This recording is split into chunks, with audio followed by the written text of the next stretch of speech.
Tenía escrita esta retractación desde apenas pronunciada la destrucción. Pero se ve que los manes, las furias, las erinias de don Gustavo Bueno me han estado persiguiendo y apenas pronuncié la primera disertación, la destrucción, tuve una infección de garganta que sin duda se debe a la influencia mágica de don Gustavo, o bien a que sus discípulos me hayan hecho alguna suerte de vudú a través de algún material genético mío que hayan encontrado en su ano. El caso es que esto estaba escrito desde hace mucho y solo ahora, con una voz renqueante y con hartas y serias dificultades, podré pronunciar mi retractación sobre lo que dije acerca del materialismo filosófico de don Gustavo Bueno. Al destruir el sistema de Gustavo Bueno cometí un gran error, que mis inteligentes espectadores no dejaron de notar de manera casi simultánea. Llamé la atención acerca de que Jost mencionara un Browning, lo que no es tan sorprendente dado el carácter clandestino de los supuestos héroes a los que canta, y quizá me haya quedado corto al decir supuestos héroes porque estamos en los primeros compases del vídeo y la censura actúa de manera feroz y efectiva, luego ya se cansa y se echa una siesta. Hay que dejar claro que los héroes a los que canta el poeta laureado Jost no me parecen héroes, que estoy en contra del militarismo de las sociedades clandestinas y sobre todo de las sociedades clandestinas armadas, de las sociedades para delinquir, de las bandas armadas, etc. Todo esto quede claro para la censura. No promuevo ni el militarismo, ni el armarse, ni ser nazi. Decía que esto de que usaran un Browning, esto de que Jost usara un Browning, por cierto, pronuncio St porque es una S frente a una T, la H simplemente alarga la vocal, el nombre de Jost es J-O-H-S-T, lo cual nunca está de más, porque a veces pronuncio nombres de los que solo una letra coincide con su pronunciación en español. Y desde luego esto ocurre más en inglés que en ninguna otra lengua. Bueno, pues decía que mencionaba un Browning. Pero claro, no es sorprendente que fuera un arma extranjera, porque los nazis en ese momento eran clandestinos. Por eso no usan una marca de fabricación germana, y me vino a la mente como ejemplo de una marca germana que podrían haber usado estos pseudo héroes nazis. Me vino a la mente Glock. Pero Gaston Glock no fundó su compañía en Deutsche Wagram en Austria hasta 1963 y no patentó la Glock hasta 1981.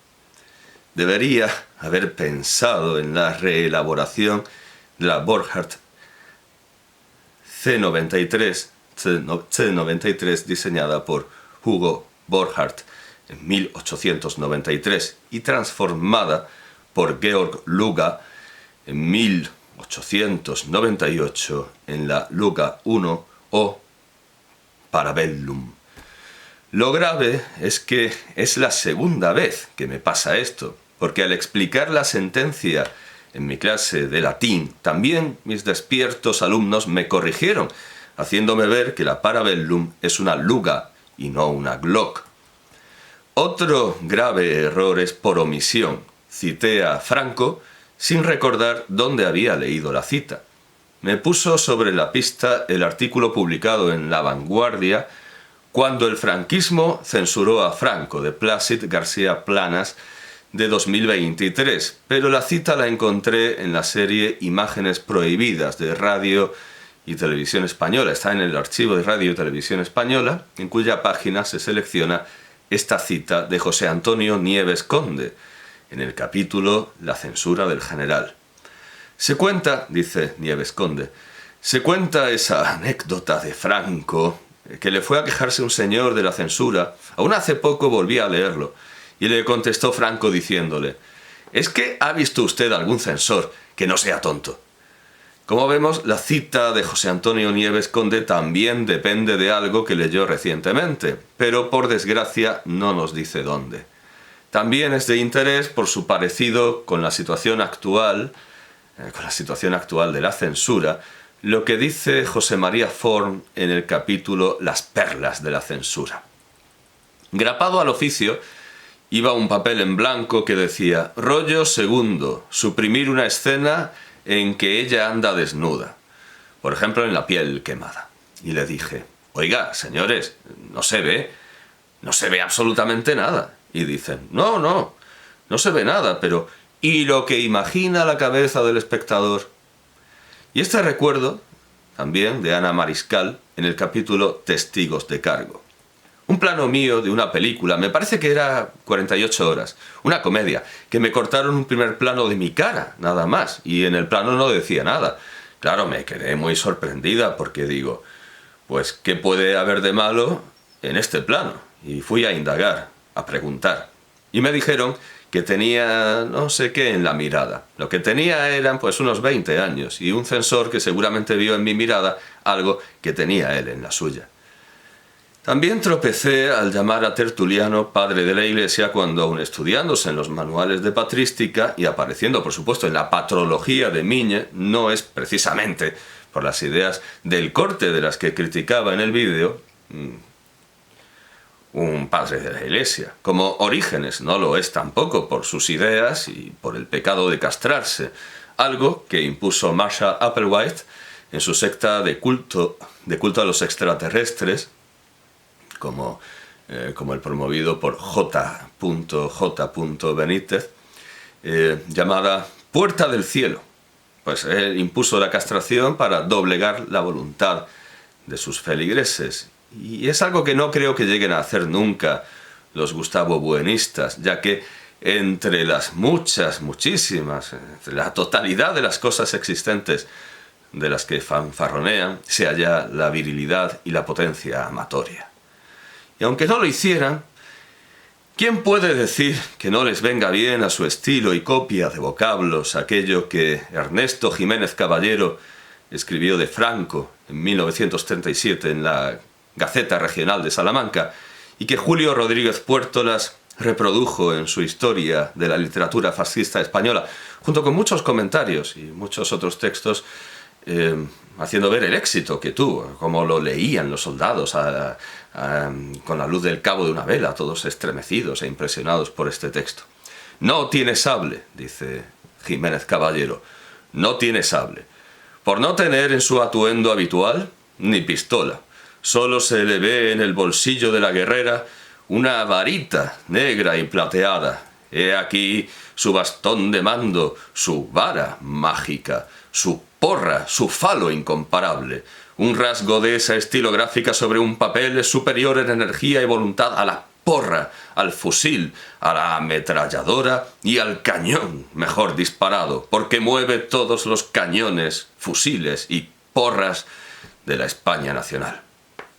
Por lo demás, y después de haber dicho con qué pobre y decadente excrescencia carnosa me parece que escriben los Gustavo Buenistas, no tengo que retractarme de ninguna otra cosa. Al contrario, todos los insultos y pseudoargumentos con emoticonos confirman cada coma de mi exposición primera. Encuentro también el gran clásico que es mandarme a leer, como el machista que manda a una mujer a fregar, acompañado de la insólita condena por haber leído algo que, según ellos, el maestro no escribió, pero ahí está, o escribió para que no se leyera. Otros me usan como pantalla para proyectar su personalidad y me acusan de estar resentido con Gustavo Bueno, porque, como dice el Seniloquium, Piensa el ladrón que todos han su corazón. Bueno, ellos seguramente pronunciarían seniloquium, sin la semiconsonante. O como dicen otros clásicos, incluido Cervantes, piensa el ladrón que todos son de su condición. En efecto, hay quien entra en filosofía no porque le interese maldita la cosa de la disciplina, sino por darse al marujeo, al comadreo, al cotilleo y al visilleo con ínfulas de estar trabajando y para disimular sus frustraciones sexuales, laborales y de autopercepción, socapa pretendidamente noble y altruista de odium theologicum. Tan contradictorio como que quienes se autoperciben ateos católicos y platónicos materialistas se rían de quienes se perciben de un sexo distinto al que se les atribuye, es que se rían de la consigna de la feminista Carol Hanisch: lo personal es político, cuando ellos creen firmemente que lo intelectual es personal, sin darse cuenta de que cuando se enrabietan al ver puestos en la picota sus torpes razonamientos, no solo queda claro que razonan torpemente, sino que no tienen el mínimo de madurez necesario para gestionar el fracaso. Por esto, quizá convenga dejar estar sus injurias y sus amenazas, porque ningún juez consideraría imputables a estas gentes que demuestran, tanto al disertar sobre filosofía como al recibir críticas, una edad mental de 3 a 7 años. No obstante, debo hacer notar que las calumnias andan por decir que llevo a los niños a mi casita de chocolate, lo que Homer Simpson calificaba al entrar en la carrera electoral por ser jefe de los barrenderos como una mentira piadosa. Le dijiste a los niños que llevaba... le dijiste a los votantes que llevaba a los niños a mi casita de chocolate. Sí, una mentira piadosa. Otros más moderados se limitan a decir que el único objetivo de mi canal es captar jovencitos, sin decir para qué. Lo cual, además de la autoproyección y como lo de que Armesilla prefiere un negro católico a un protestante, tampoco dice para qué. Bueno, pero podemos hacer suposiciones. Lo cual, digo, además de la autoproyección y la frustración por no sentirse captado, supone una contradicción tan flagrante como la del diputado Gustavo Buenista de Vox, que me acusó de hacer shows y performances cuando es él el que va a mítines, el show y la performance por excelencia, a agitar banderitas como si fueran el abanico de Locomía y a desgañitarse repitiendo consignas cuya sintaxis no llega a las 4 palabras. Amén de que su maestro era un señor que daba saltitos en una silla en el debate de Gran Hermano y tanto en ese como en cualquier otro acaparaba la palabra y montaba un numerito digno de Erasmus Montanus de Holberg, dando la razón a una de las tesis de la obra, que se puede tener la verdad, cuando discutía contra videntes o curanderos, y aún así ser ridículo. Pues bien, ¿qué hace gente tan contraria al espectáculo montando un circo tras otro y además con pistas múltiples?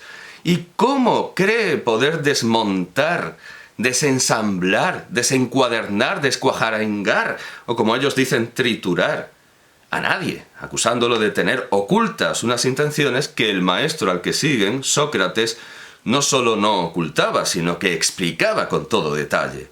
Estos platónicos materialistas, ¿han leído realmente a Platón? ¿Por qué no abandonan la filosofía al llegar a este pasaje de la República, en traducción de Conrado Eggerslang? Y al que se distinga y sobresalga por su valentía, ¿no te parece a ti que deberían coronarlo durante la campaña antes que nadie, cada uno de sus camaradas de armas, jóvenes y niños, por turno? A mí sí. ¿Y no le estrecharán la diestra? También eso. Pero lo que sigue, pienso, no te parecerá ya bien. ¿Qué cosa? Que bese a cada uno y sea besado por cada uno de ellos. Eso, más que todo lo demás, replicó Conrado Eggers, replicó Glaucón. Y a la ley añado que en tanto permanezcan en campaña, nadie se podrá rehusar a que él lo bese, si quiere, a fin de que, si por casualidad ama a alguno, varón o mujer, ponga más celo en obtener el premio a la valentía. ¿Por qué gente tan recia y tan viril ha escogido una profesión fundada por Sócrates para buscar la verdad e impresionar a jovencitos si lo primero no les interesa y lo segundo supuestamente tampoco? En lugar de irse a combatir a los sarracenos o mahometanos, como ellos los llaman, como si estuviéramos en el siglo IX. No se me ocurre que puedan dar ninguna respuesta que no sea una metáfora, que pretenda que las cosas no sean lo que son. Como decir que su retórica es más poderosa que un mortero o un lanzagranadas. Pero no lo es. Franco, verdaderamente, movilizaba cañones y batallones con su estilográfica. Pero ellos solo dan órdenes a un escuadrón de niños rata que teclea frenéticamente psicologismo e imperio depredador en Internet. Al final, es que realmente quieren lo que propone la República, pero no se atreven a decirlo rectamente y fingen criticarlo como los niños que pegan chicles en el pelo a las niñas o niños, ya que estamos en la filosofía académica, que les gustan.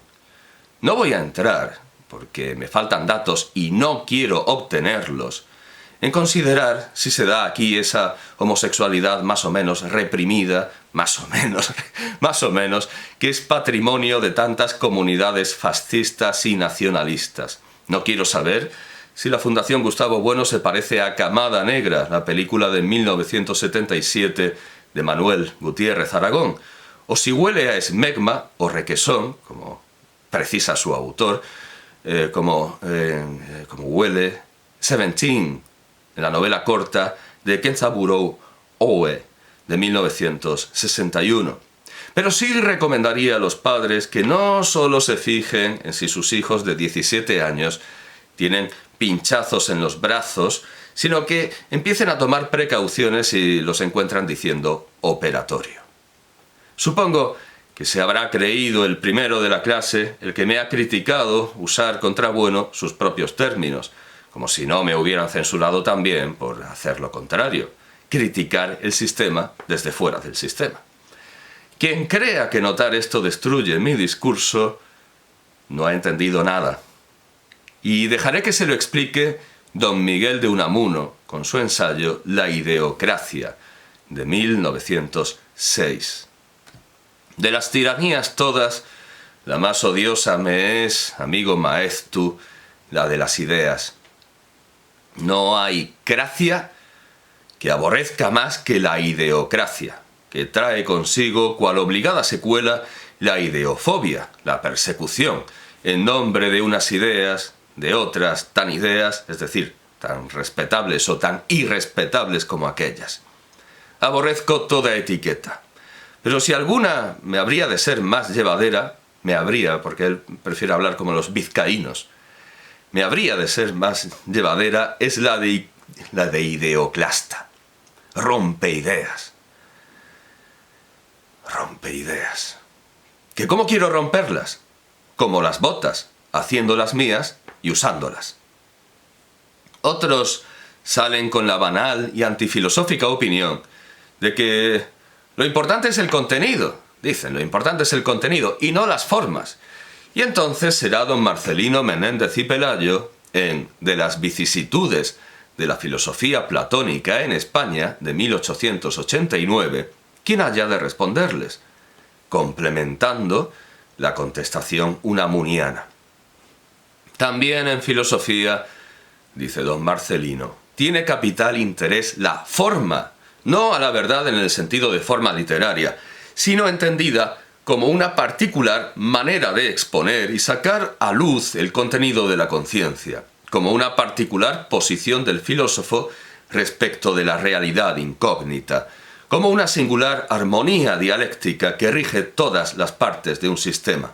Las ideas son de todo el mundo, o más bien, no son de nadie. En el pensador más original se pueden ir contando uno por uno los hilos del telar ajeno que han ido entrando en la trama.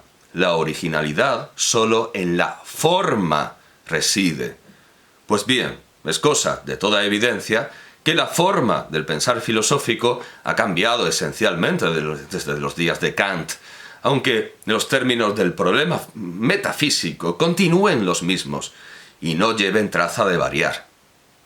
El mismo principio fundamental de la crítica kantiana es a saber, la distinción entre el fenómeno y el número estaba dado en la filosofía platónica.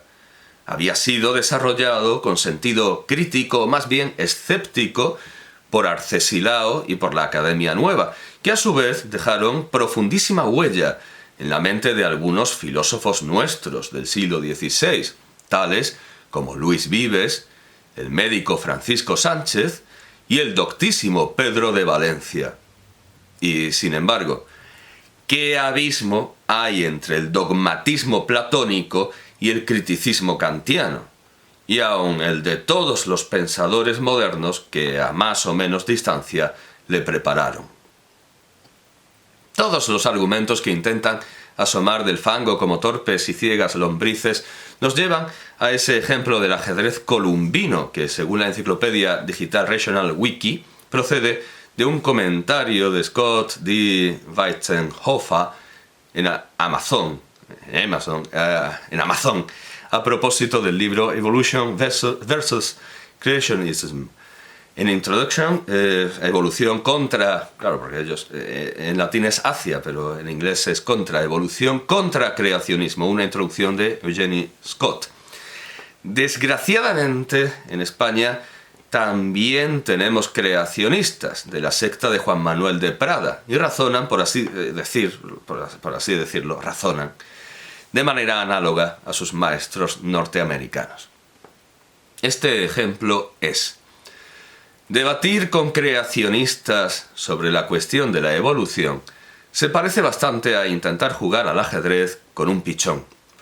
Tira las piezas, se caga en el tablero y vuela con su bandada proclamando su victoria.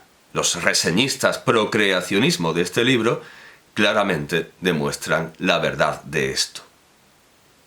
La misma página da antiguos ejemplos de caracterizaciones análogas del pensamiento deficiente, empezando por la Biblia, Proverbios 29:9, lo que no deja de ser cómico, ya que es el libro que dicen defender los creacionistas, pero sin embargo los ridiculiza. Podríamos añadir el debate entre griegos y romanos que aparece en el libro de Buen Amor de Juan Ruiz, arcipreste de Hita, cuyas fuentes tan deleitosamente estudió Félix Lecoy. Patrice Leconte dedicó toda una película ridicule de 1996 a un estilo de ingenio, el del 18, basado en el esprit. También se da una muestra de esprit del Scalia a cuenta de una quijada de asno bíblica y en Le mot juste. Anna Karenina, Tolstoy sentía que ese estilo había sido sobrepasado por el de small talk, el de pequeña charla, él lo da en inglés, en el original, y que los grandes conversadores del 18 no sabrían qué hacer en un salón del 19. En el 20 y el 21 se ha mantenido ese estilo en sociedad, pero en las universidades y escuelas los gustavobuenistas han revivificado lo peor del siglo XVIII. Por ellos, José Cadalso y Vázquez de Andrade podría dedicar a nuestro siglo las palabras de Los eruditos a la Violeta de 1772. Siglo feliz, edad incomparable en los anales del tiempo, envidia de la posteridad admirada y afrenta de la ignorante antigüedad. Rásgase el velo de la ignorancia desde la estrella El Sirio hasta la que está ex diámetro opuesta a ella en la inmensa esfera. Brotan torrentes de ciencia desde ambos polos del mundo. Huyen veloces las tinieblas de la ignorancia, desidia y preocupación de una en otra extremidad de la tierra, y húndense en sus negros abismos, ilustrado todo el orbe por un número asombroso de profundísimos doctores de 25 a 30 años de edad, Hasta nuestra España, tierra tan dura como el carácter de sus habitantes, produce ya unos hijos que no parecen descendientes de sus abuelos. Siglo feliz, digo otra vez. Y lo haría sin ninguna violencia, porque este fenómeno es representado por los mohosos efebos del Philomath, que pretenden dar lecciones de geografía a Alexander von Humboldt, de física a Sir Roger Penrose y de filosofía a Confucio, no es privativo de ningún siglo. Dice Cadalso, en todos los siglos y países del mundo han pretendido introducirse en la república literaria unos hombres ineptos que fundan su pretensión en cierto aparato artificioso de literatura. Este exterior de sabios puede alucinar a los que no saben lo arduo que es poseer una ciencia, lo difícil que es entender varias a un tiempo, lo imposible que es abrazarlas todas, y lo ridículo que es tratarlas con magisterio, satisfacción propia y deseo de ser tenido por sabio universal. Lo que no podría sería ofrecerles su parvo manual para saber de todo, pues ellos tienen bastante con su aún más parva y depravada colección de chistes y anécdotas del maestro y con la frase como dijo Gustavo Bueno, porque si para el Islam Mahoma es el sello de los profetas, don Gustavo es el sello de los filósofos, de los físicos, de los químicos y de los geógrafos.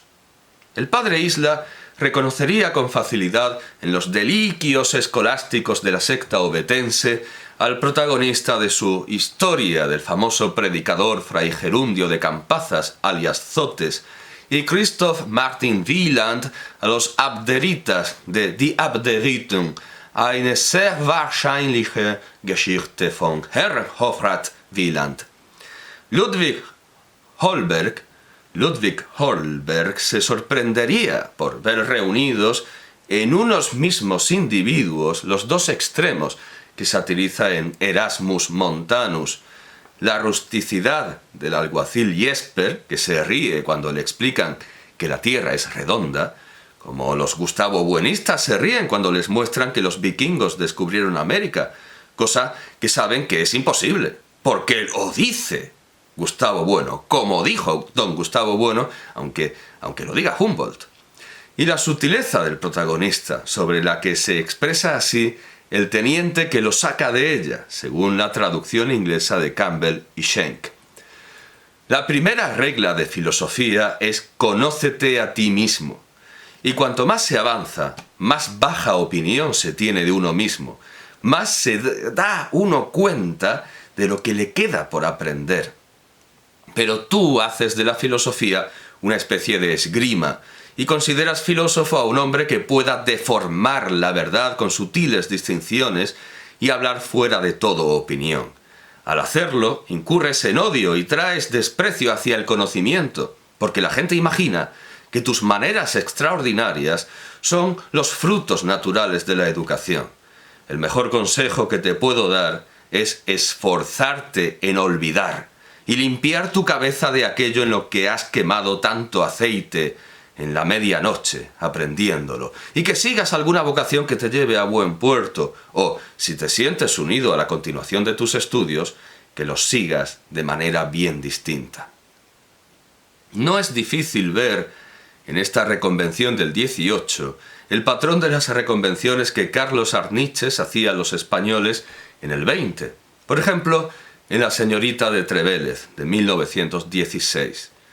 Matas a Guiloya, ¿y qué? Guiloya no es un hombre, es el espíritu de la raza, cruel, agresivo, burlón, que no ríe de su propia alegría, sino del dolor ajeno. Alegría, ¿qué alegría va a tener esta juventud que se forma en un ambiente de envidia, de ocio, de miseria moral, en esas charcas de los cafés y los casinos barajeros?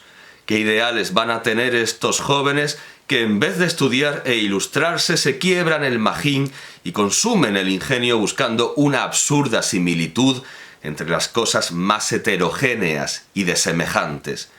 ¿En qué se parece un membrillo a la catedral de Burgos? ¿En qué se parece una lenteja a un caballo al galope? Y claro, Luego surge rápida esta natural pregunta: ¿en qué se parecen estos muchachos a hombres cultos, interesados en el porvenir de la patria? Y la respuesta es tan desconsoladora como trágica. En nada, absolutamente.